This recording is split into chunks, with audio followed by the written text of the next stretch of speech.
खुद की मतंग जे हायरादी को ममागी अखोगी सोल्जर की लोक से सिजे हायदी नाथोएबको अदु नाथोकप कानसे आई खों फरिङाई गिनि कोइन हायजे खुद की येत साइजे सिते टेइबम अदु टेकपदा सिते सिगे योट फुंगीबा अदुगी सर्जरी दो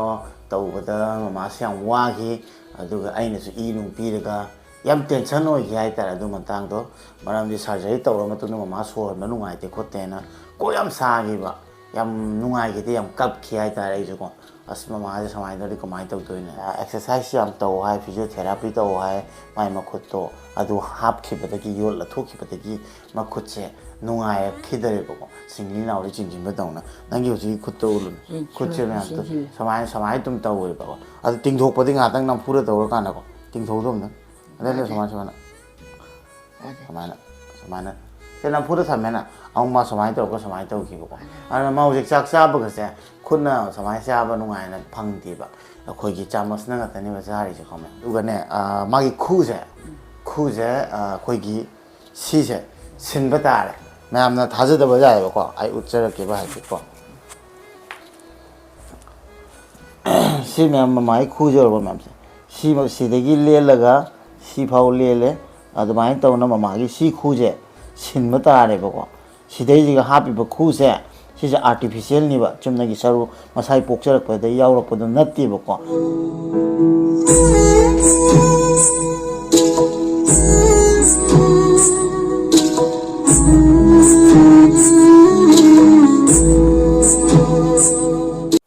मैम पुनपु एम्पुति नाउगी चैनल दा हमका तराम नोक्चरी मैम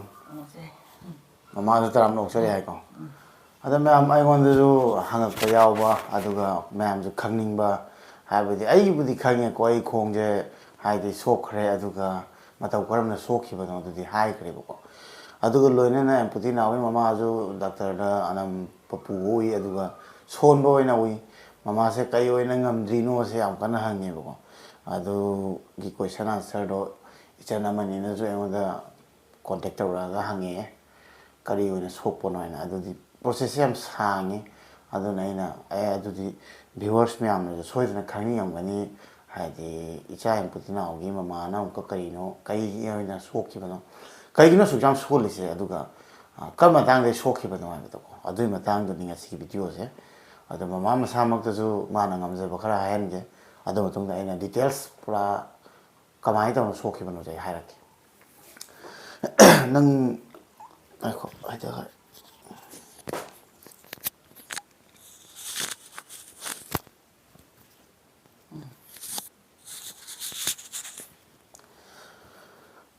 नंगी खुद ये याम सिजिनबा ngamdabase खुद याम नानथोम याम नानथोपले फाजिनबा लेने बेसिकली फागे दे कुचिलिंग हमदे खुद की मतंग जे हायरादी को ममागी अखोगी सोल्जर की लोक से सिजे हाइदी नाथोएबको अदु नाथोकप कानसे आई खों फरिङाई गिनि कोइन हायजे अदु नाथोकप कानसे इमा से वाथाना हे लाव खों तौइबा अखोजे कोक ngaw पाइसि कदाय पाइरोसि कदाय हॉस्पिटल ना पूरा मैम ना हापको मासे दम पुनिबको अदुगा हॉस्पिटल लसु मोइना खुत्तो पाइ खोतना तौनो होनाबा सुन्या यादेबा अदुगा कमाइ तौनि हाबदा हॉस्पिटल चटकादा एडमिट से तौरनी अदुगा ममासे वानथहलनी एनास्थेसिया तौरगा अदुगा मोइना मागी सोल्जर की लोक से हपसिलनीबको हपसिलगा खरनि ले समाइ तौरगा थारानिबा नाबसे फगरनिबा अखोगी सोल्जर की से सबना हाबदा ममागी नाबसे याम थुना फरमी अदुगा खरनि लेगा डॉक्टर नि रेस्ट लो हाइको थामा मखा मतुंगदा दुमा थबक तौबा ngamaga mu normal oi हाइबा तारको अदुगा अदमाइन तौना चाही मा लेरा Wait till the weather clears. If the problem persists, please power off your top. Problem के तंगो देना स्पीकर मुथल आदगी के तो यार ममागी सोल्जर जे था तरुक तरे लेना अमुक सलाव कने म तौबदा अमुक सोल्जर जे अमुक नान थोनी बको अहिंग नुंग साइ खंग अमुक लाव खोंग तौनी कप्पनी बको अदुदा अखो आइजु हक्सांग दो दि सोक्तबना पम्बनी खंग पोबनी थांगा ना पुदंग पुदोइने बको अदुमाइन तौना ममागी सोल्जर लोक से हापी बको अदुगा अखोजु खंगे नानथोदी मा कप्पे लावे यम वाई अदुगा डॉक्टर दसु हंगे मतौ करमना सी कै तौसिकेना डॉक्टर ना अमतंग ला थोखरगदी अदुम कनो तौय अदुना खुद येचे अलामबा लामदबा अवांगबको अदुगा यारिखै सुदनबो होनो वाई अदो ममादी सुदना हेदी लेई ngamde adum nupi kaubanina yumgi aduda adugadi nupi ju thitri da khoju mama lo yin silakpanina adum mama sui ko aduga loina na kari kamai tau ge kana mama sidai ji ko khut ki yet sai ja sida ti ibam adu tek pada sidai ji ga yot phum ki ba adugi surgery do tawbada mama syam wa ki aduga aina su I nu pi daga yam tension oi gi ai tara du matang do maram di surgery tawra matuna mama so ma nungai te khotena ko yam sa gi ba yam nungai gi te yam kap ki ai tara isu ko as mama ja samai do ko mai taw toina anangi kai phuli le no so chali le no ha ai petang nangi si ma ba do uningam ya ara ko sai ji ga ni ko yot phum mi je ko ai pet ai chaw ra no ki si gi pambom ja si gi pambom ji gi sai ji gi yot phum mani ko yot phum matungda mama gi keno se kai hai anamba aina khanbra accident hana si tek pani natra te matungda adudagi shoulder na thokpai thabak se oirak pani ko asi kanna gare si han tek pani ada sigi yot se matong chonge la thokpa yarani adu la thogadi mama gi shoulder na thokpa si maram oiram bazai ga na mai khallaga Guwahati gi downtown da akhoi uthare aduga downtown da mama gi sigi khutki akhoi gi yot la thokpai surgery je tawbire adu taw kan duga mama gi akhoi gi soldier se si je toina nan thoi hana doctor na ko akhoi gi khangde manung da man nan thok ta na ba ne clip masa ama ni ahum mari phare hai ba ko adu taw ba de nan thok tare ko aduga exercise yam taw hai physiotherapy taw hai mai makhut to adu hap khibadagi yol la thokibadagi makhut se nungai khidare ba ko singli naw ri jingjin ba dawna nangi hoji khut to ulun khut se na to samai tum taw we ba ko adu ting thok padi nga tang nam pura taw ka na ko ting thok dom na ale samai te nam pura thamena ang ma samai taw ko samai taw ki ko ana ma hoji chak sa ba ka se khutna samai sa ba nungai na phang ti ba akhoi gi chamas na ga tani ba sari se ko aduna magi khut ki si ji ma ko hojik samna haibada ngasi no ngalam dai da su mayam kana nai kholi haina ai phong de loi tai baba na duga akhoi gi water bag sahan mane khang de thom bani yam problem ni hai tai magi adui mathak tam ka magi akhoi gi khu se magi khu se ka taw ge habada akhoi gi saru se tumak pa hai tai ado calcium chai hidak chai injection thilli mam tawre khon khali pha gi ni na khut ki budi lai re ado khu se problem oirak padagi chatpa ngamaktre adudi ai khong so lore matung nani ko mai khu henjilak pase aduga aina accident thokpa de nang henam ka wakhal nungai ta ba haksang sokchin ba aidi maga baba ga je hena sokki bani hai tare mama ga baba ga sugam han osin ba face oramde ai san khani aduna ai accident thokpa dagi aidi machana pa ko bani na pokpa dagi khong ani do pot pade mana uraga pamba sama puraga hoi thangai thakta pakhang phara hoi jum gai palam dai samai to ududi ai thawai chai tana ko adu hingau bai ju nungai adu ai adu oi phibam do adu mama di nom phau dai khong je yeng ki di machana pa ko yengam de ba nang yengam de ko enge adu ga ne magi khu je khoi gi si je sin ba tare mayam na thaja da ba jai ba ko ai utchara ke ba hai ko si mayam mai khu jor ba mam si de gi le laga si phau le le adu mai taw na mama gi si khu je sin ba tare ba ko si de ji ga happy ba khu se si je artificial ni ba chumna gi saru masai pokcharak pa de yawrak pa do natti ba ko mama gi si khu je sille aduna adu sindraga di ka do ga ba mam hai hara ke ba adu do sindraga di mama chat pa soangam de le pa phangam de adu kai gi no hai ka da khoi gi x-ray da doctor na phajana ulle saru se khoi tumma bani na thauna ra bani na ani se takna re ba mama gi saru do aduna na re ba ko ada mai saru do ya dre ba adu jena sin ba ta ni hai re adu ai phibam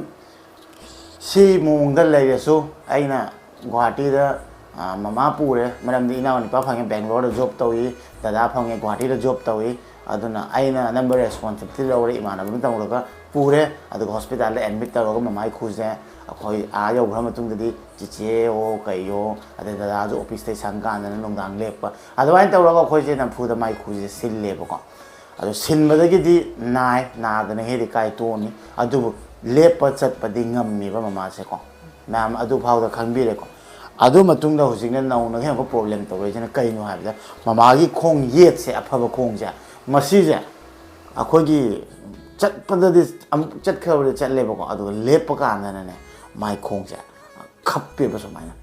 ꯑꯗꯨꯃꯥꯏꯅ ꯇꯧꯀꯥꯟꯗ ꯇꯨꯕ ꯀꯣꯡꯒꯥꯏꯅꯦꯕ ꯑꯗꯨ ꯇꯨꯀꯥꯟꯗ ꯁꯣꯛꯆꯤꯟꯕ ꯑꯃꯨꯛ ꯅꯤꯡꯕ ꯁꯣꯛꯆꯤꯟꯕ ꯑꯗꯨꯃꯥꯏꯅ ꯌꯥꯝ problem ꯑꯣꯏꯕꯀꯣ ꯑꯗꯨꯒ ꯃꯥꯒꯤ ꯁꯤꯒꯤ ꯁꯤꯡꯂꯤ ꯅꯥꯎꯔꯤ ꯄ꯭ꯔꯣꯕ꯭ꯂꯦꯝ ꯑꯣꯏꯔꯥ ꯀꯔꯤꯅꯣ ꯈꯞꯄꯗꯣ ꯍꯥꯏꯗꯤ ꯂꯩꯊꯣꯛꯄ ꯐꯥꯎ ꯌꯥꯗꯦ ꯂꯩꯊꯣꯛꯄꯗ ꯈꯣꯡꯁꯦ ꯈꯞꯄꯤ ꯆꯠꯄ ꯁꯨꯡꯉꯝ ꯉꯝꯃꯛꯇ꯭ꯔꯦꯀꯣ ꯑꯗꯨꯅ ꯀꯣꯛꯁꯦ ꯑꯗꯨꯝ ꯁꯥꯕ ꯃꯃꯥꯒꯤꯁꯦ ꯃꯇꯥꯡ ꯂꯥꯛꯀꯥꯟꯗ ꯑꯗꯨꯒ ꯑꯃꯨꯛ ꯀꯩꯗꯧꯒꯦ ꯍꯥꯏꯕꯗ ꯃꯃꯥꯒꯤ ꯑꯩꯈꯣꯏꯒꯤ ꯈꯨ ꯁꯤꯟꯈ꯭ꯔ ꯃꯇꯨꯡꯗꯀꯣ ꯑꯩꯈꯣꯏꯒꯤ ꯆꯦꯛꯑꯞ ꯆꯠꯄꯅꯦꯕ ꯒꯨꯋꯥꯍꯥꯇꯤꯗ ꯆꯦꯛꯑꯞ ꯆꯠꯄꯗ ꯑꯩꯈꯣꯏꯒꯤ ꯈꯨ ꯅꯥꯔꯤꯁꯦ ꯈꯔꯒ ꯐꯅꯕ ꯍꯥꯏꯅ ꯗꯥꯛꯇꯔꯅ ꯊꯦꯔꯥꯄꯤ ꯇꯧ ꯍꯥꯏꯕꯤꯔꯦ ꯀꯣ ꯐꯤꯖꯤꯑꯣꯊꯦꯔꯥꯄꯤ ꯑꯃ ꯂꯥꯛꯑꯦ ꯅꯠꯇ꯭ꯔꯥ ꯂꯥꯛꯑꯒ ꯆꯤꯆꯦ ꯑꯩꯈꯣꯏꯗ ꯊꯦꯔꯥꯄꯤ ꯇꯥꯛꯄꯤꯔꯦ ꯊꯦꯔꯥꯄꯤꯁꯦ ꯀꯃꯥꯏꯅ ꯇꯧꯕ ꯇꯥꯏ ꯀꯔꯤ ꯂꯣꯏ ꯇꯥꯛꯄꯤꯔꯝꯃꯦ ꯑꯗꯣ ꯃꯉꯣꯟꯗ ꯅꯨꯡꯇꯤꯒꯤ ꯄꯩꯁꯥ ꯄꯤꯕꯗꯨꯗꯤ ꯍꯨꯟꯕꯗꯣ ꯋꯥꯔꯛꯄꯅꯤꯅ ꯑꯩꯅ ꯇꯝꯍꯧꯔꯒ ꯃꯃꯥꯒꯤ ꯑꯩꯈꯣꯏꯒꯤ ꯈꯨ ꯑꯅꯧꯕ ꯍꯥꯞꯄꯤꯗꯣ ꯑꯗꯨꯗꯣ ꯑꯩꯅ ꯑꯃꯨꯛꯀ ꯊꯦꯔꯥꯄꯤ ꯇꯝ ꯇꯧꯔ ꯃꯃꯥꯒꯤ ꯈꯨꯁꯦ ꯑꯗꯨꯃꯥꯏꯅ ꯇꯧꯔ ꯐꯔꯦꯕꯀꯣ ꯑꯗꯨꯒ ꯃꯃꯥ ꯃꯁꯥꯅ ꯃꯃꯥꯒꯤ ꯁꯔꯨꯁꯦ ꯀꯌꯥꯝ ꯁꯣꯜꯂꯦ ꯍꯥꯏꯕꯗ ꯅꯣꯡꯃ ꯈꯣꯡꯁꯦ ꯍꯥꯏꯒꯠꯄꯣ ꯊꯥꯗꯕꯣ ꯁꯨꯃꯥꯏꯅ ꯑꯗꯨꯝ ꯄ꯭ꯔꯦꯛꯇꯤꯁ ꯇꯧꯔꯝꯃꯒ ꯊꯝꯈꯤꯕꯗꯩ ꯃꯃꯥꯁꯦ ꯑꯃꯨꯛꯀ ꯆꯠꯄ ꯉꯝꯈꯤꯗ꯭ꯔꯦꯕ ꯑꯗꯨꯅ ꯀꯃꯥꯏꯅ ꯇꯧꯒꯦ ꯍꯥꯏꯕꯗꯣ ꯍꯧꯖꯤꯛꯀꯤ ꯑꯩꯈꯣꯏꯒꯤ ꯈꯨ ꯑꯥꯔꯇꯤꯐꯤꯁꯦꯜ ꯍꯥꯞꯄꯤꯕ ꯈꯨꯗꯣ ꯑꯗꯨꯒꯤ ꯐꯩꯒꯟꯒꯤ ꯍꯥꯏꯗꯤ ꯈ꯭ꯋꯥꯡꯗꯩꯅ ꯁꯤ ꯐꯥꯎꯒꯤ ꯃꯔꯛꯇ ꯑꯩꯈꯣꯏꯒꯤ ꯁꯔꯨꯗꯣ ꯑꯗꯨꯝ ꯆꯦꯛꯈꯥꯏꯕꯩ ꯋꯥꯅꯤ ꯃꯌꯥꯝ ꯑꯗꯨꯗꯨꯅ ꯃꯥꯁꯦ ꯑꯩꯈꯣꯏꯅ ꯍꯥꯏꯕ ꯈꯨꯁꯦ ꯅꯪꯒꯤ ꯅꯧꯅ ꯍꯥꯞꯄꯒꯤ ꯅꯪ ꯅꯥꯔꯤ ꯑꯣꯏꯔꯝꯒꯅꯤ ꯅꯠꯇ꯭ꯔꯥ ꯃꯃꯥꯅ ꯅꯥꯕ ꯈꯨꯅꯥꯗ ꯌꯥꯗꯦ ꯉꯝꯗꯦꯅ ꯃꯃꯥꯁꯦ ꯄꯨꯔꯥ ꯂꯦꯞꯄ ꯉꯝꯗ꯭ꯔꯦ ꯑꯩꯈꯣꯏꯁꯨ ꯁꯥꯎꯔꯦ ꯅꯪ ꯊꯧꯅꯥ ꯄꯨꯊꯣꯛꯀꯗꯕꯅꯤ ꯑꯗꯨꯅꯤ ꯑꯗꯥꯅꯤ ꯑꯩꯗꯤ ꯈꯣꯡ ꯀꯠꯊꯠꯈ꯭ꯔꯐꯥꯎ ꯈꯥꯡꯉꯤꯁꯤꯇꯦꯅ ꯑꯗꯨꯕꯨ ꯑꯗꯨ ꯅꯠꯇꯦ ꯗꯥꯛꯇꯔꯗ ꯐꯖꯅ ꯆꯠꯀꯥꯟꯗ ꯗꯥꯛꯇꯔꯅ ꯍꯥꯏꯔꯦ ꯑꯝꯇꯪ ꯑꯦꯛꯁꯔꯦ ꯇꯧꯁꯤ ꯑꯗꯨꯒ ꯃꯣꯏꯅ ꯍꯥꯏꯕꯁꯤꯡꯗꯨ ꯂꯣꯏ ꯇꯧꯁꯤꯅꯦꯀꯣ ꯑꯗꯨꯁꯤꯡꯗꯣ ꯇꯧꯔꯀꯥꯟꯗ ꯑꯃꯨꯛ ꯆꯦꯛꯈꯥꯏ ꯂꯩꯔꯝꯃꯦ ꯑꯗꯨꯅ ꯑꯗꯨꯗꯤ ꯀ꯭ꯔꯦꯛ ꯑꯣꯏꯕꯅꯤꯅ ꯍꯌꯦꯡ ꯀꯣꯟꯅ ꯄ꯭ꯔꯣꯕ꯭ꯂꯦꯝ ꯌꯥꯝ ꯊꯤꯅ ꯊꯣꯛꯀꯅꯤ ꯑꯗꯨꯅ ꯁꯤꯗꯤ ꯑꯃꯨꯛꯀ ꯑꯗꯨ ꯀ꯭ꯔꯦꯛ ꯑꯣꯏꯗꯣ ꯐ꯭ꯔꯦꯛꯆꯔꯗꯣ ꯑꯃꯨꯛ ꯁꯔꯖꯔꯤ ꯇꯧꯔꯒ ꯐꯥ ꯇꯥꯅꯤ ꯍꯥꯏꯔꯦ ꯑꯗꯨꯅ ꯆꯦꯛꯑꯞ ꯆꯠꯂꯨꯕꯗꯨꯅ ꯗꯥꯎ ꯌꯥꯗꯗꯅ ꯑꯃꯨꯛ ꯍꯥꯏꯗꯤ ꯀꯅꯥ ꯐꯣꯟ ꯂꯥꯛꯏꯅꯣ ꯂꯥꯛꯆꯔꯖꯅꯨ ꯇꯨ ꯃꯃꯥꯒꯤ ꯐꯣꯟ ꯂꯥꯛꯑꯦꯅ ꯕꯕꯥ ꯄꯤꯔꯝꯃꯦ ꯑꯗꯩꯗꯤ ꯃꯃꯥꯒꯤ ꯐꯩꯒꯟꯗ ꯑꯃꯨꯛꯀ ꯁꯔꯖꯔꯤ ꯑꯃ ꯇꯧꯔꯦ ꯁꯔꯖꯔꯤꯁꯦ ꯇꯧꯔꯒ ꯐꯩꯒꯟꯗ ꯑꯃꯨꯛ ꯍꯥꯞꯄꯦ ꯀꯣ ꯑꯗꯨꯅ ꯃꯃꯥꯒꯤ ꯁꯔꯖꯔꯤꯁꯦ ꯀꯌꯥꯝ ꯌꯥꯝꯃꯦ ꯌꯦꯡꯉꯣꯁꯦ ꯃꯌꯥꯝ ꯑꯗꯨꯃꯥꯏꯅ ꯇꯧꯗꯅ ꯆꯨꯝꯃꯦ ꯃꯌꯥꯝ ꯑꯗꯨꯗꯩꯗꯤ ꯑꯃꯨꯛꯀ ꯃꯃꯥꯁꯦ ꯈꯔ ꯇꯧꯅ ꯆꯠꯄ ꯉꯝꯃꯦꯕ ꯍꯧꯖꯤꯛ ꯈ꯭ꯋꯥꯏ ꯅꯨꯡꯉꯥꯏꯇ꯭ꯔꯤꯁꯦ ꯑꯩꯅ ꯁꯤ ꯍꯥꯞꯄꯗ ꯁꯣꯏꯈꯤꯔꯥ ꯈꯪꯗꯦ ꯈꯨꯠꯁꯦ ꯁꯨꯃꯥꯏꯅ ꯆꯤꯡꯈꯤꯕꯁꯦ ꯑꯁꯤ ꯅꯨꯡꯉꯥꯏꯇꯦ ꯑꯗꯨꯒ ꯃꯥꯅ ꯈꯣꯡꯁꯦ ꯑꯐꯕ ꯈꯣꯡꯁꯤꯅ ꯁꯤꯡꯂꯤꯁꯦ ꯁꯨꯃꯥꯏꯅ ꯂꯦꯞꯄ ꯆꯠꯀꯦ ꯇꯧꯕꯗ ꯈꯞꯄꯦꯕ ꯑꯗꯨꯅ ꯕꯥꯊꯔꯨꯝꯗꯁꯨ ꯅꯍꯥꯟ ꯇꯥꯏ ꯑꯗꯨ ꯇꯥꯕ ꯅꯨꯃꯤꯠꯇꯣ ꯅꯨꯡꯉꯥꯏꯇꯦ ꯃꯔꯝꯗꯤ ꯍꯥꯟꯅꯩꯗꯧꯅ ꯑꯩꯁꯨ ꯈꯣꯡꯗꯣ ꯐꯤꯕꯝ ꯆꯥꯗꯕꯅꯤꯅ ꯑꯩꯗꯤ ꯅꯛꯅꯕꯅꯤ ꯃꯥ ꯇꯥꯔꯦ ꯂꯥꯎꯔꯒ ꯀꯞꯄꯛꯄꯒ ꯑꯩ ꯆꯦꯟꯁꯤꯟ ꯀꯥꯟꯗ ꯌꯦꯡꯉꯒ ꯑꯩꯅ ꯍꯥꯟꯅꯗꯤ ꯐꯠ ꯊꯥꯡꯒꯠ ꯉꯝꯕꯗꯣ ꯑꯗꯨ ꯉꯝꯗꯕꯅꯤꯅ ꯕꯕꯥ ꯈꯣꯏ ꯗꯗꯥ ꯏꯇꯩꯃ ꯈꯣꯏ ꯀꯧꯔꯒ ꯇꯧꯋꯦꯕꯀꯣ ꯑꯗꯨꯅ ꯍꯥꯏꯗꯤ ꯌꯥꯝ ꯄꯦꯟꯗꯕ ꯅꯨꯡꯉꯥꯏꯇꯕ ꯃꯇꯥꯡ ꯌꯥꯝ ꯌꯥꯎꯏ ꯅꯨꯡꯉꯥꯏꯇꯦꯀꯣ ꯑꯗꯨꯅ ꯏꯆꯤꯟ ꯏꯅꯥꯎ ꯍꯥꯏꯗꯤ ꯏꯇꯣꯝꯇ ꯑꯣꯏꯍꯧꯗꯕꯁꯦ ꯌꯥꯝ ꯐꯩ ꯍꯥꯏꯅ ꯈꯜꯂꯦ ꯏꯅꯥꯎ ꯅꯨꯄꯥ ꯗꯗꯥ ꯑꯩꯈꯣꯏ ꯆꯤꯆꯦ ꯏꯕꯥꯏ ꯈꯣꯏ ꯂꯩꯍꯧꯕꯁꯦ ꯑꯗꯨꯅ ꯏꯇꯣꯝꯇ ꯄꯣꯛꯑꯝꯃꯒꯗꯤ ꯑꯩꯁꯦ ꯉꯁꯤ ꯐꯤꯕꯝ ꯇꯥꯔꯝꯃꯔꯣꯏꯅ ꯈꯜꯂꯦ ꯃꯃꯥꯒ ꯑꯩꯈꯣꯏ ꯃꯌꯥꯝꯁꯦ ꯌꯥꯝ ꯊꯤꯅ ꯐꯤꯕꯝ ꯇꯥꯔꯝꯃꯔꯣꯏꯅ ꯈꯜꯂꯦꯕ ꯑꯗꯨꯅ ꯃꯃꯥꯅ ꯍꯧꯖꯤꯛ ꯑꯩꯅ ꯂꯣꯏꯔꯀꯥꯟꯗ ꯕꯥꯏ ꯕꯥꯏꯒ ꯇꯧꯕ ꯉꯝꯗꯕ ꯌꯦꯠꯅ ꯇꯧꯕꯗꯤ ꯐꯔꯛ ꯇꯥꯔꯦ ꯍꯥꯏꯕ ꯑꯗꯨꯒ ꯇꯣꯏꯅ ꯅꯥꯒꯜꯂꯤꯁꯦ ꯀꯩꯒꯤꯅꯣ ꯍꯥꯏꯕꯗ ꯑꯗꯨꯅ ꯍꯟꯗꯛ ꯆꯠꯂꯨꯕ ꯀꯥꯟꯗ ꯗꯥꯛꯇꯔꯅ ꯍꯥꯏꯁꯦ ꯃꯥꯒꯤ ꯁꯤꯒꯤꯁꯦ ꯁꯤ ꯁꯔꯖꯔꯤꯁꯦ ꯌꯥꯝ ꯂꯨꯏ ꯍꯥꯏ ꯑꯩꯈꯣꯏ ꯏꯟꯗꯤꯌꯥꯗꯒꯤ ꯁꯝꯅ ꯍꯥꯏꯔꯕꯗ ꯐꯥꯏꯅꯦꯁ 10ꯃꯨꯛꯇꯅꯤ ꯍꯥꯏꯕ ꯗꯥꯛꯇꯔꯁꯦꯀꯣ ꯑꯗꯨꯅ ꯏꯁꯄꯤꯁꯦꯜ ꯑꯣꯏꯅ ꯀꯧꯔꯒ ꯑꯗꯨ ꯃꯇꯨꯡꯗ ꯃꯥꯒꯤ ꯁꯤ ꯁꯔꯖꯔꯤꯁꯦ ꯐꯖꯅ ꯇꯧꯔꯒꯗꯤ ꯃꯥꯒꯤ ꯁꯤ ꯆꯤꯡꯉꯤꯁꯦ ꯁꯤꯗ ꯐꯥꯕꯗ ꯈꯤꯇꯪ ꯁꯣꯏꯕ ꯃꯥꯜꯂꯤ ꯑꯗꯨꯒꯤ ꯃꯇꯨꯡꯗ ꯇꯧꯁꯤ ꯍꯥꯏꯅ ꯗꯥꯛꯇꯔꯅ ꯍꯥꯏꯔꯦꯕꯀꯣ ꯑꯗꯨꯒ ꯅ꯭ꯌꯨꯔꯣꯒꯤ ꯗꯥꯛꯇꯔ ꯑꯃ ꯍꯟꯗꯛ ꯌꯦꯡꯉꯛꯄ ꯀꯥꯟꯗꯅ ꯁꯨꯃꯥꯏꯅ ꯇꯧ ꯁꯤ ꯇꯧ ꯍꯥꯏ ꯀꯥꯟꯗ ꯅꯥꯔꯚꯀꯤ ꯀꯩꯅꯣꯝꯃ ꯍꯥꯏ ꯃꯃꯤꯡꯗꯣ ꯈꯪꯗ꯭ꯔꯦ ꯅꯥꯔꯚꯀꯤ ꯄ꯭ꯔꯣꯕ꯭ꯂꯦꯝ ꯑꯃꯗꯤ ꯂꯩꯔꯦ ꯍꯥꯏ ꯃꯃꯥꯁꯦꯀꯣ ꯑꯗꯨꯅ ꯍꯤꯗꯥꯛꯁꯦ ꯍꯟꯗꯛ ꯆꯠꯂꯨꯕꯗ ꯑꯩ ꯈꯣꯡ ꯁꯦꯝꯕ ꯑꯗꯨꯗ ꯃꯃꯥꯒꯤ ꯍꯤꯗꯥꯛꯁꯦ ꯊꯥꯔꯛꯑꯦ ꯑꯗꯣ ꯃꯃꯥ ꯍꯧꯖꯤꯛ ꯍꯤꯗꯥꯛ ꯆꯥꯕ ꯍꯧꯔꯦ ꯍꯥꯏꯕ ꯇꯥꯔꯦ ꯄ꯭ꯂꯁ ꯃꯃꯥꯒꯤ ꯑꯣꯄꯔꯦꯁꯟ ꯇꯧ ꯀꯥꯟꯗ ꯈꯪꯉꯤ ꯊꯥꯏꯔꯣꯏꯗꯁꯨ ꯂꯩꯔꯝꯃꯦ ꯑꯗꯨꯅ ꯊꯥꯏꯔꯣꯏꯗꯀꯤꯁꯨ ꯍꯤꯗꯥꯛ ꯊꯥꯔꯦ adamai tauna khoi problem jai tare ko matang adai jong baba gi mo harnia oisele adai jong len tani hare amu adu gi su ai chalamini aduna hai mi ni khan baja asnoi munga to adu every thokpa la khoi dum thengnara gi hana khalle thengna manna na ko adu kanam dai munga thokpi da ba adu ga ai gi mama gi problem thai cha hai di amana mu hang amana mu hang message ta khang ne phone da adama hai be sarpudi ai na mama phama la go ina mama details full adama ina hai ba na far ne na khalle ba adu mama na hujik chak cha ba da chamas tawra hai di teng ko ta pa yang wana sai adu ma leire adu ga chikpana ba toina oi adu ga mai khu yot hujik artificial happy se khu se asisu mama ga chikpana ba tawe adu ga ma gi khong je hujik aina do mieng ba da sing de dak thar pa de mama se kidang di 10% di chat le na ko 10% chat le adu yam harawe ai de ai ka phaw ga la ga ma na tau nu ai ju ade ai wana cha pi am gumba adu ga ai cha thak pu do ma na ka pu ki pa gumba akhoi na ko pakhat cha bai da tu ga ne tu bu tu ra de do mai de saru se akhoi gi ostro kai na ma hai ne ko ma je nutrition khara weak oi ba ko ma nam ni ma di a pi ngai de na ma nga ju sa de adu na ma de bes ya moi ba ni na chin jak se dum pang cha sa ga ma cha sing tha na mo na ga khoi gi da khalaga sacrifice tau gi bai mani hai tare ana ma na ji an ora ko ni na khoi na mu yeng ba tai ado mai saru se patha ba ni na ma tau ba sunya ya tu ba ga dum tek pai chances wang hai tare ko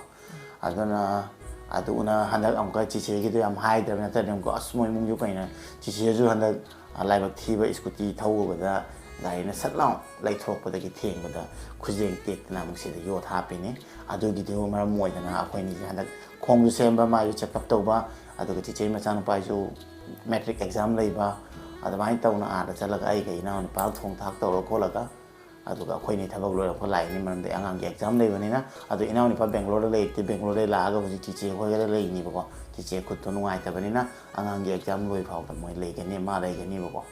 sini ma ma khoi mung gi problem adu problem mo su ai gi YouTube ai gi viewers ai gi video content khang de ma phang da ai na hujik ai na seng mani ha da imana salaw na thokla ga ngarang na de on support to ba che yam nungai ta re ko ai ma son mani na ina di keno in tau je aro na han su ngak tang reels su se mi na da na ai de khoi su